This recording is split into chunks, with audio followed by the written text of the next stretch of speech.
Halo teman-teman, kami akan membahas materi mengenai Henry Alexander Murray. Jadi di sini Henry Alexander Murray lahir di New York 13 Mei 1893. Tokoh Henry Alexander Murray ini mula-mula belajar biologi dan kedokteran. Ia bekerja sebagai instruktur ilmu faal di Harvard dan sebagai ahli bedah di Presbyterian Hospital. Pada tahun 1927, ia mencapai gelar Doctor of Philosophy di Harvard. Sekalipun ia menjadi instruktur psikologi di Harvard, ia tidak mempunyai dasar akademis dalam bidang itu. Nah, di sini ada peranan Murray dalam psikologi adalah bidang diagnosis kepribadian dan teori-teori kepribadian. Ia mengembangkan berbagai teknik evaluasi kepribadian. Terutama ada teknik proyeksi. Salah satu tes dibuatnya adalah Thematic Application Test. Tes ini terdiri dari beberapa buah gambar. Tiap-tiap gambar mencerminkan suatu situasi dengan suasana tertentu. Misalnya seorang pria sedang berbicara dengan seorang wanita yang lebih tua. Selanjutnya, Henry Murray juga membagi teori kepribadian terdiri dari id, ego, dan superego. Nah, di sini yang pertama, id adalah seseorang yang memiliki kebutuhan ini mungkin terdorong untuk bertindak keras atau dominan. Ini mencerminkan keinginan impulsif tanpa mempertimbangkan konsekuensi atau kembali moral. Yang kedua, ada ego.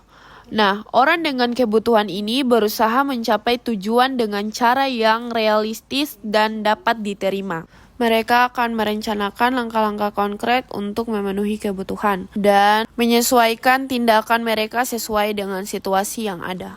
Dan yang ketiga ada superego. Kebutuhan ini melibatkan keinginan untuk diterima dan disukai oleh orang lain yang mengarahkan individu untuk bertindak sesuai norma dan harapan sosial. Henry Alexander Murray juga mengungkapkan unit-unit tingkah laku proceeding dan serial.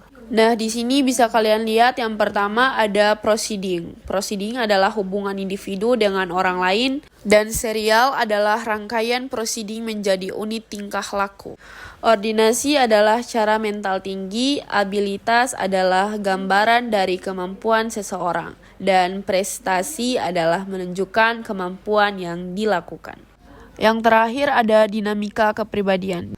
Nah, di sini Murray mengidentifikasi 3 jenis kebutuhan. Yang pertama ada needs atau kebutuhan internal. Di sini berasal dari dalam individu seperti kebutuhan akan pencapaian, kekuasaan, atau cinta. Yang kedua ada purse atau tekanan eksternal.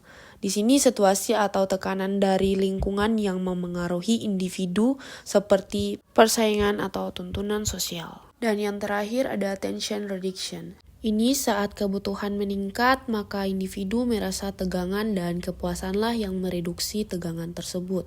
Nah, di sini kalian bisa baca teori Murray juga dapat diaplikasikan dalam beberapa aspek kehidupan sehari-hari. Yang pertama ada pengembangan diri, yang kedua hubungan sosial, yang ketiga motivasi kerja, sama yang keempat resolusi konflik. Di sini ada contoh kehidupan sehari-hari.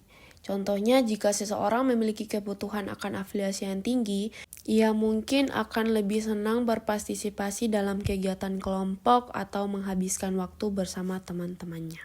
Kesimpulan dari materi ini adalah teori Henry Murray menekankan bahwa kepribadian seseorang terbentuk dari gabungan antara kebutuhan psikologis internal dan tekanan dari lingkungan.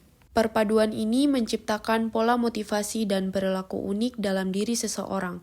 Melalui alat seperti TAT, Murray membantu memahami cara kebutuhan dan tekanan ini memengaruhi perilaku manusia dalam berbagai situasi.